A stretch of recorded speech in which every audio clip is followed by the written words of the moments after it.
Alright, hey guys, we are going to look at Revelation chapter 13. There's 18 verses. We're going to try to get through them all. And we may look at a couple other verses as well. But what we're going to do is I'm going to give you my understanding and what I have so far from what I've studied. Now there's a couple areas that I am not even going to touch because I have no understanding on it whatsoever.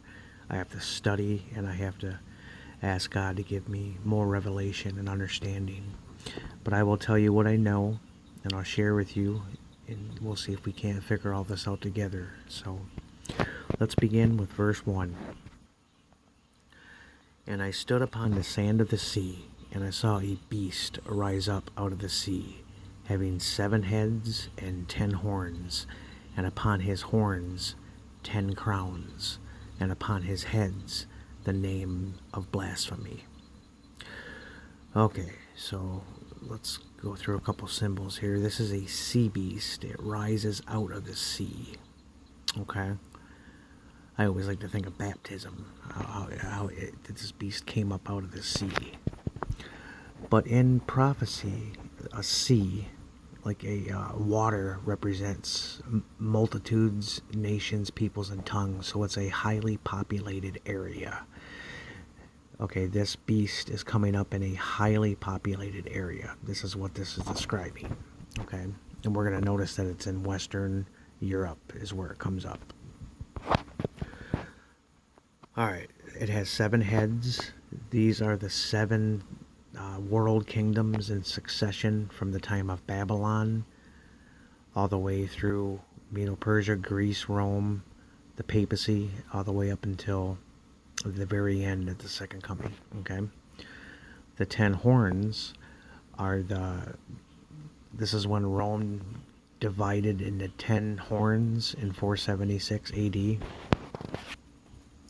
I think it was finished by 476, and that's when the 10 horns were divided. Okay, and it says here that his horns had 10 crowns, so this is telling us that these horns are in fact kingdoms, and they are in fact the 10 horns. Each horn had a king, like France had a king, the English had a king, all the 10 horns had a king over them. So there were 10 kings, 10 kingdoms. Okay. Alright, let's go to verse 2. And the beast which I saw was like unto a leopard, and his feet was as the feet of a bear, and his mouth as the mouth of a lion. And the dragon gave him his power, his seat, and great authority. And I saw one of his heads as it were wounded to death, and his deadly wound was healed, and all the world wondered after the beast. And all worshipped the dragon, and they all worshipped the dragon which gave power unto the beast, and they worshipped the beast, saying, Who is like unto the beast? Who is able to make war with him? Alright, let's go back up here to verse 2. Now, if you notice in verse 2, he is seeing this beast. He's seeing a leopard, a bear, a lion. Okay? And then he sees that the dragon gives him the power. Okay, the reason why he's seeing this is because leopard, he's seeing this. Well, let me take it to Daniel and show you. Because Daniel sees the same beast. Let's go to Daniel, Daniel chapter 7, verses 3 through 7. Okay. Now, and remember, as we're watching this, Daniel, in the days of Daniel, he was in the kingdom of Babylon, so he was looking forward through time. Now, we just read in Revelation that was John. Well, John was in the time of Rome, so he was looking in reverse order, backward in time. Okay, that's why they're mentioned in opposite direction. Okay, check this out. And 4 great beasts came up from the sea. They all came up from the sea. What highly populated areas.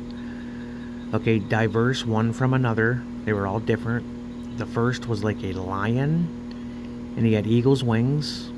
Okay, the eagle's wings were plucked up, and it was lifted up from the earth and was made to stand upon the feet as a man, and a man's heart was given to it. This is talking about Babylon and Nebuchadnezzar.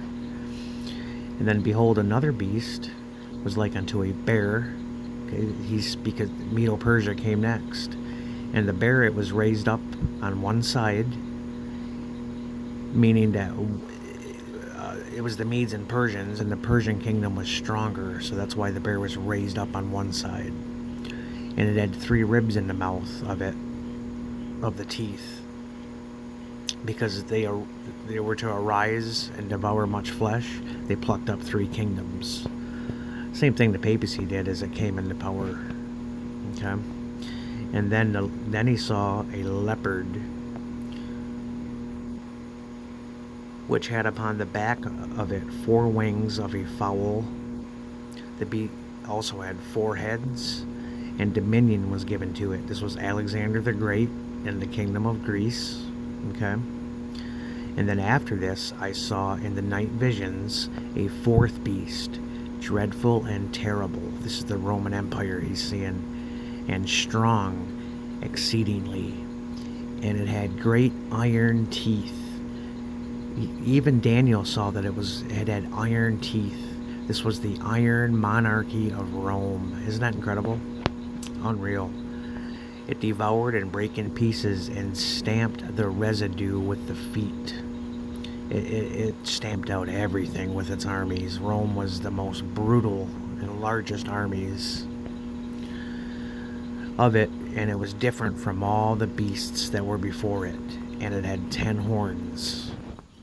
Okay, once Rome divided up and fell apart from within, it divided into 10 horns. Those were the 10 barbarian tribes that came down and divided Rome up. Okay, so now you know they see him in reverse order. That's very key. Okay, now you'll notice here in verse 2 it says that the dragon gave him his power, his seat, and great authority. Well, the dragon is Rome. The dragon is in these prophecies, it's talking about the civil power of Rome. Okay, or pagan Rome.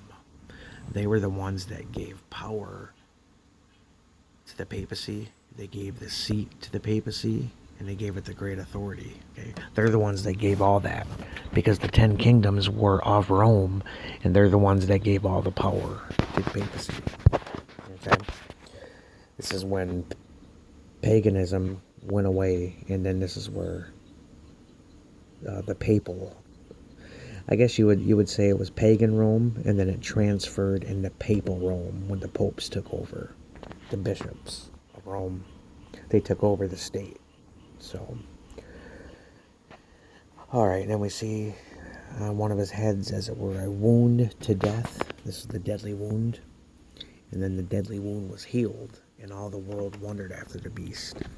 The deadly wound happened in 1798, from my understanding, and it's not healed yet. It'll be healed when the papacy, when a civil power of the world, a government, a kingdom, gives all of its power over to the papacy. That's what heals the wound. Okay? Specifically, a state government in the world must give its armies and power and control over to the papacy. In China, and the dragon gave it to the papacy first. In this second time, this resurrection of the papacy, I wonder if it's going to be the dragon again. Who's the dragon in our time? I mean, who has the symbol of the dragon? Yeah, China. They even have the symbol of the dragon, the communist state of China. So that's something to, and they're working pretty close to the last year or two, so that's something to keep an eye on. All right, and look in verse 4 at the end here. It says, who is like unto the beast, who is able to make a war with him? Now, what I get out of this is they're saying that they're asking the question, who is able to make war with him? Because no one was able to make war with him on the earth, because they ruled over the whole earth. They had all the kingdoms. So there's nobody that could go to war with him. That was on the earth. So that's what I get out of that. Okay? Let's continue. And there was given unto him a mouth speaking great things and blasphemies. And power was given unto him to continue 42 months.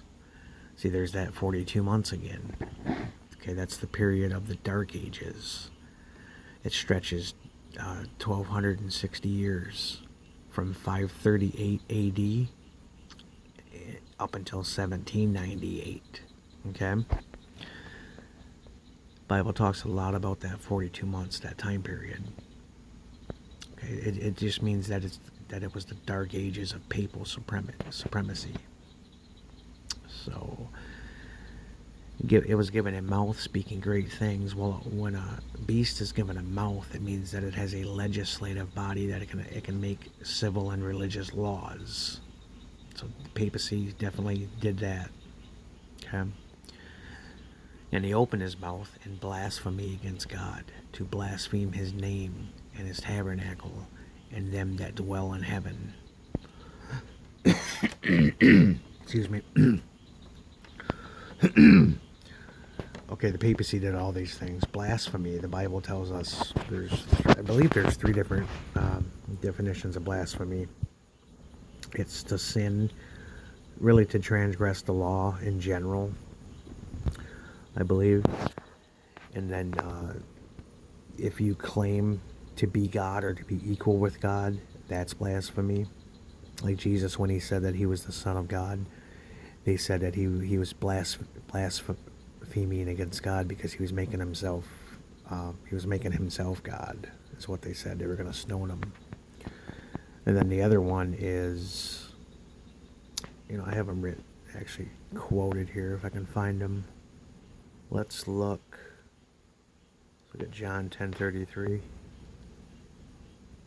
Yeah, this is the one I was just talking about. We stone thee not for a good work, but for blasphemy, because that thou, being a man, makest thyself God. This is when Jesus said that he was the Son of God. Okay, so that's one. Let's look at Ezekiel 20:27. Right here at the end of it, it says, the Lord God, yet in this your fathers have blasphemed me, in that they have committed a trespass against me. Okay, that's just to trespass or transgress God's law. So that's all sin in general, really. That's how I take that. And let's look at Matthew 9. I think this was there's 3 of them. Oh, yep, here we go. There's a guy sick, and Jesus says, son, be of good cheer. Thy sins be forgiven thee. Jesus forgave the guy's sins. And behold, a certain of the scribes said within themselves, this man blasphemeth. They considered it a blasphemy because he claimed to have the power to forgive sins. So that would be the 3rd definition of sins. And the papacy did all these things. Okay. We'll get into more of that later in some videos. You could go on to that for hours about how they blaspheme and everything they did to mess up the heavenly sanctuary. Alright, let's go to verse 6. Oh, no, we just read that. Let's go to verse 7. And it was given unto him to make war with the saints, and to overcome them, and power was given him over all kindreds and tongues and nations. And all that dwell upon the earth shall worship him, whose names are not written in the book of life of the Lamb slain from the foundation of the world. Hold on, I just pressed the wrong button. Okay, the papacy they reigned supreme during the Dark Ages. They had control of all the kindreds, tongues, and nations. They overcame God's people. As we stated earlier, it was estimated up to 100 million Christians died during the Dark Ages. Very terrible time. In fact, it's known as the Great Tribulation, too, from what I've looked at. Okay. Alright, verse 9. If any man have an ear, let him hear. He that leadeth into captivity shall go into captivity. He that killeth with the sword must be killed with the sword. Here is the patience and the faith of the saints. And real quick, he that leadeth into captivity shall go into captivity. Now, the papacy was leading people into captivity and torturing and killing people. Well, when France came in with Napoleon in 1798, what did they do? They led the Pope captive into prison, and he ended up dying in. It was he either died in prison a year later, or he was taken to a desolate place. I can't remember. It was one of the two, but he ended up dying in captivity. Okay, and if you kill with the sword, you must be killed with the sword. Okay, they killed with the sword, which the Bible, there's two swords in the Bible. There's the sword, which is the word of God. It's like a sharp two-edged sword. But there's also a sword of the state, and that would be the civil power, the government, if you will, the strong arm of the state. That would also be a sword. Okay, they killed with the government sword. So then the government, the state power, came in and took power away from them. Okay. All right, verse 11. And I beheld a... Hold on. This is where the United States comes in, guys, right here. And I beheld another beast coming up out of the earth, and he had two horns like a lamb, and he spake as a dragon. All right, he came up out of the earth. See, he didn't come out of the sea. This beast came up out of the earth. Okay, if the sea is a highly populated area, then the earth would be the opposite. It'd be dry land. It'd be a sparsely populated area, or a land area that had very little people, like America. The Indians were here, but it was, other than that, it was a very desolate wilderness, okay? And this is why America was allowed to grow prosperous with no persecution, okay? Now, the two horns like a lamb, that was the separation of church and state. We've already went through that. Republicanism and Protestantism. A kingdom without a king, and a church without a pope. Religious freedom, civil freedom. Okay. But he would speak like a dragon. That means the laws of our country were going to be like the dragon, which that would tell us they're going to be like Rome's laws. And anybody knows that our legislative bodies and our entire judicial system, and so much of it is, it's like a replica of Rome, with our Senate and our laws and our buildings, and that's what that's speaking about. It's going to speak like pagan Rome, and it's exactly what the United States has done. So that's what I get out of that one. And then it says that the United States, Protestantism here in America, that he's going to exercise all the power of the first beast before him. And the first beast before him is the papacy. Okay? And he causes the earth and them which dwell therein to worship the first beast. Now, when it's talking about causing the earth here, I think this is talking about that he causes the earth, the territory of the United States. Okay, that's what I've been getting out of my studies. Okay, I could be wrong on that, but I don't think it's talking about the entire earth, as in the whole world, worldwide. I think it's just the territory of Northern America. Okay, I think that's what it's talking about here, but we will look into this deeper. Okay. But he causeth, so he's going to force the earth, the United States, if that's correct, and them which dwell therein to worship the first beast. Well, how would you worship the first beast? The papacy. Well, the papacy are the ones that brought Sunday worship into the Christian church. So to worship the first beast would be to hold Sunday observance as your day of rest. Sunday being the day you go to church, and it would be God's day. Well, we know if you study the Bible that Saturday is God's day. It's the seventh day. Okay.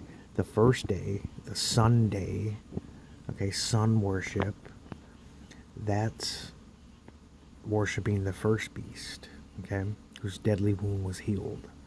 That is still yet future, because the deadly wound is not healed yet, but we're on the brink of it. It looks like right now in our world, here in 2020. All right, and he doeth great wonders, so that he maketh fire come down from heaven on earth in the sight of men. I've not got that verse nailed down yet. I need to look at that. It's not, I don't think it's talking about actual literal fire falling from heaven. This is all symbolic. So I think that has something to do with this false spirit that's been going around the evangelical movement the last 20, 30, 40 years. I think that may have something to do with it. But I'm not even going to speculate until I can get a proper understanding of this. So we're going to have to come back to that verse. Verse 14, he deceiveth them that dwell on the earth by the means of those miracles which he had power to do in the sight of the beast. So in the sight of the papacy, they were doing these. Okay. Saying to them that dwell on the earth, saying to them that dwell in the United States of America, that they should make an image to the beast, which had the wound by a sword and did live. You know what's funny? I could be wrong on this, but this is what I'm getting out of this.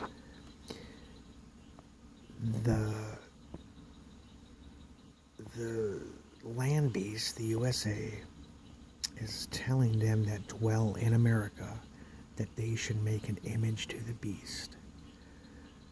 Okay, well, an image to the beast, which is the papacy,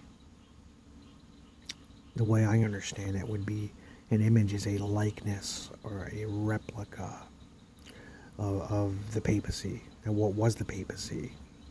It was a church-state union. That's what it was. The church controlled the state. Okay, it was an abomination. It was an adultery. Because the church is supposed to be married to Christ. But yet the papacy was married to the kings of the earth. Okay, she cheated on God, and was sleeping with other men. Okay, is what was going on. She relied on the power of the state and the kings of the earth instead of God, her professed God. So to make an image of the beast would be to have a union of church and state here in America. And we're on the brink of that. I mean, it's already happening. Okay, it's incredible how fast this stuff is happening. Okay.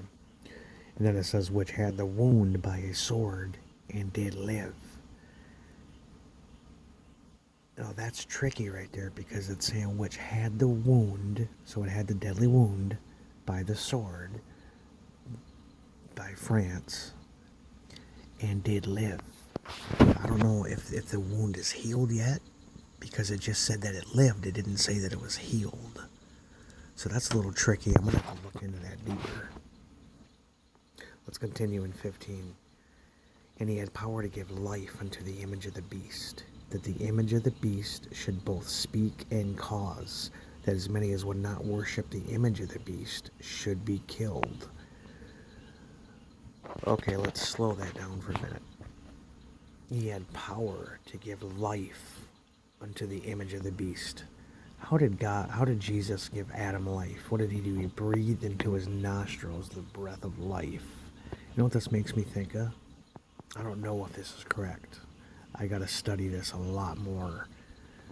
But it says he had power to give life unto the image of the beast. It's almost like the people are talking this into existence, speaking it into existence. That's kind of what I'm getting out of that. Okay? That they should make an image to the beast, that we should form church and state and have a church and state union where the church controls the power of the state and makes all the decisions, you know, and is the moral authority of the earth. That's kind of what I'm seeing, you know. I could be wrong. I mean, I'm not positive on this. I know what the image is. I'm playing around with the first part of that verse. Okay, and then it says that this image of the beast should both speak and cause. Now, we already went over this speak. When a beast speaks, that means that it's making laws. Okay, so it has a mouth that speaks. It's making laws. And then it says to speak and cause. So it would make laws, and then it would enforce those laws by cause. Okay? That as many as that would not worship the image of the beast should be killed. So anybody that's not going to worship the obey the church and state union, okay, should be killed. That's what that's saying. Now let's look at verse 16. And once again, he causeth, okay, it's a law, so they're going to enforce it by law.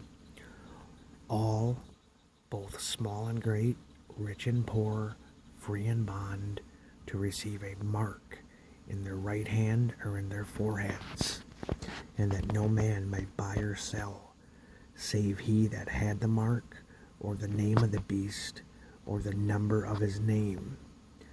Here is wisdom. Let him that hath understanding count the number of the beast, for it is the number of a man, and his number is 666. Now let's back up to 16. Okay, he's going to cause the whole world, okay, to receive a mark, which that mark, the mark of the beast here, from how I understand it, is Sunday observance. It's to accept Sunday as the day to go to church and worship God, which God's people know that it's Saturday, it's not Sunday. Okay. Now notice how the mark is placed in their right hand or their forehead. This is not talking about microchips or tattoos or barcodes or nothing like that.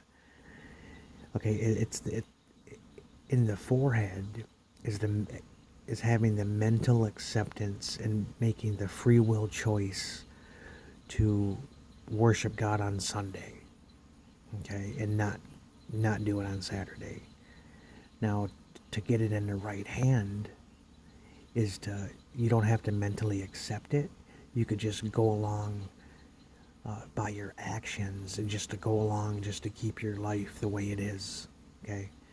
So even if you don't believe, you can still go along just to do it, just to stay safe and not be persecuted by the government and the people. So you can't escape it. You're either going to get it in your right hand or your forehead. You're either going to believe it, or you're going to just go along just to go along. Okay, that's what that means. And then if you don't, you're not going to be able to buy or sell. Okay, stores, I mean, everything's going cashless, so, I mean, basically, somebody's just going to have to press a button, and your cards ain't going to be accepted, you know. I mean, that's pretty easy to see nowadays. That had the mark, okay, so if you go ahead and take the Sunday worship, and you accept it, or the name of the beast. A name, every time you see a name, it represents character. It denotes character. And the character of the beast is the character of the devil. This is what that comes down to. Or the number of his name. Okay. The number of his name, if you look in verse 18, this is really interesting, because if you look, it says that it's a number of the beast, for it's the number of a man, and his number is 666. You know what's funny is that if you look at the Pope's official title, it is Vicarius Filii Dei. It's a Latin term. From what I have read, I have seen that basically this is the official title. Now, it's hard to find that name because it's on the papal tiara, the triple crown of the Pope. But ever since this information's got out, the Pope, they keep this thing in hiding, and they never bring it out because they don't want people to see. But supposedly, from what I have seen, it's Vicarius Filii Dei, and what that means is that it's the vicar of the Son of God. The Pope is the substitute of the Son of God on earth. He's saying that he is the God on earth. And this is why the papacy believes that they're above the Bible, because they believe the Pope is God on earth. Okay, this is what they believe. And this is what they truly believe. They believe they're above the Bible. This is why they've changed the Ten Commandments. They changed the prophecies. They've killed God's people. Okay, this is what we're up against. So anyways, that Vicarius Filii Dei in Latin and in Roman numerals, if you add up the numbers, all the letters come up to in their numerology, it equals 666. It's Vicarius Filii Dei, the Latin official title. It adds up to 666 in Latin with Roman numerals. So it is the title of the Pope. From my understanding, that's what it is. So, well, that's going to be it for this video, guys. I just wanted to go over a few things in that chapter. There's a couple of things that I'm a little shaky on, and that one or two verses that I have no understanding. I have to study a lot more. So, but I hope this was helpful, and we'll have more videos coming up soon. And I'll hope to see you guys soon. Leave some comments and tell me what you guys think. And let us study together, and so that we can get the truth, the Bible truth of what's going on with all these prophecies. So, all right, thank you, and God bless. We'll see you guys later.